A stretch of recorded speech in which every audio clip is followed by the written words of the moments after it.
Malgré tous leurs efforts, certaines personnes n'arrivent pas à obtenir ce qu'ils désirent le plus avec la loi de l'attraction. Dans cette vidéo, je vais parler du sujet de vouloir et avoir. Quelle est la différence entre les deux concepts et comment cette énergie de vouloir, cette énergie de manque bloque votre manifestation. Mais avant cela, allons à la plage.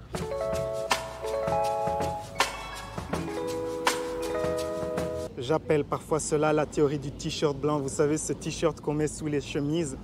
On ne pense jamais à manquer de ce t-shirt. C'est facile à se procurer, cela ne coûte pas cher. Quasiment personne n'a un sentiment de manque sur ce sujet-là. Et c'est avec cette attitude, pensez à cette énergie, de toujours avoir à votre disposition comme ça, sous-vêtements. Il y a cette indifférence, ce sens que oui, c'est là. Eh bien, c'est cette attitude-là qu'il faudrait mettre dans les projets de manifestation de loi de l'attraction, car c'est cette énergie qui fait en sorte que manifester, cela sera plus facile. Mais ce qui se passe souvent, c'est qu'on a une énergie de manque. Je vais vous donner un exemple. Pensez à la personne qui aimerait avoir du succès avec les personnes du sexe préféré. Elle s'imagine avec des partenaires, elle visualise, elle a cette envie, ce désir. Mais qu'est-ce qu'il y a derrière tout ça? Le moteur, c'est un sentiment de manque. Ce n'est pas un sentiment d'abondance, c'est ce manque. Ah, il me faut cela. Ou la personne qui aimerait comme ça avoir beaucoup d'argent, elle a constamment ce manque. Ah, j'ai des dettes, je dois payer ceci, j'aimerais avoir cela. Elle n'arrive pas à manifester tout ça. Pourquoi? Parce qu'il y a un fort sentiment de manque. Le moteur derrière ces désirs, c'est le manque. Au lieu d'avoir idéalement comme moteur la joie et un sens d'abondance. Si derrière vos efforts de manifestation de votre réalité préférée, il y a un fort sentiment d'insatisfaction, il y a peu de chances pour que vous arriviez à manifester ce que vous désirez. Pourquoi? Parce que cette insatisfaction sabote vos efforts. Et c'est pour ça que vous entendez des gens qui se disent « Oui, j'utilise la loi de l'attraction depuis des mois, des années, je n'ai pas de résultats. » Il y a cette énergie derrière qui sabote leurs efforts. C'est pour ça qu'il est très important d'apprendre à lâcher prise. Il faut lâcher prise sur nos limitations, notre insatisfaction et être heureux avec ce qu'on a. Imaginez, vous aimerez ceci, cela, mais vous avez très peu.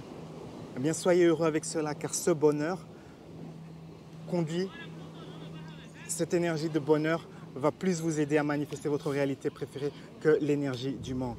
Le grand spécialiste de loi de l'attraction, Neville Goddard, avait réussi à manifester un voyage à Barbados, un endroit qu'il aime beaucoup.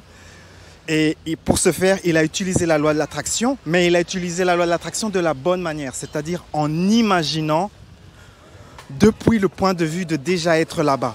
Au lieu de penser à vouloir être là-bas, au lieu de penser d'avoir le désir d'être là-bas, au lieu d'avoir toutes ces envies, il a pensé qu'il était déjà là et que ses pensées étaient générées depuis le point de vue de déjà être là. Qu'est-ce que c'est que de se lever le matin et de regarder par la fenêtre depuis Barbados?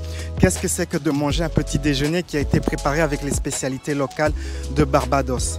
Et ainsi de suite, il s'est mis depuis le point de vue de déjà avoir, de déjà être. Et ça, c'est la différence entre vouloir et avoir. Une différence que beaucoup d'utilisateurs de la loi de l'attraction ne semblent pas bien maîtriser et insistent toujours à avoir ce besoin, ce sentiment comme ça, de manque et de vouloir. Si vous avez beaucoup de cela, beaucoup d'envie, eh bien, il faut lâcher prise. Lâcher prise, lâcher prise, lâcher prise. Je me souviens de cet agent immobilier, il était ainsi, il venait d'entendre parler de la loi de l'attraction et il s'est dit « Ok, waouh, c'est un concept génial et je pense que ça va fonctionner ». Et donc il s'est mis à vouloir vendre des propriétés, à vouloir être riche, à vouloir réussir. Et il a visualisé, puis il n'obtenait pas des résultats et son maître lui a dit « Mais c'est normal ». Le grand maître Lester Levinson lui a dit « Mais c'est normal que tu n'obtiens pas ce que tu veux ». Parce que tu es dans cette énergie de manque. Et il s'est mis à lâcher prise sur vouloir être un agent immobilier à succès. Et une fois qu'il a lâché prise, eh bien, il n'y avait plus de blocage à son désir. Il s'est mis dans l'énergie de déjà avoir cela et il a manifesté ce qu'il désirait assez rapidement. C'est comme ça qu'on utilise la loi de l'attraction correctement. Si vous avez des questions, partagez vos questions ou vos expériences dans la section des commentaires. La vie est un voyage, appréciez la balade. Ciao, ciao.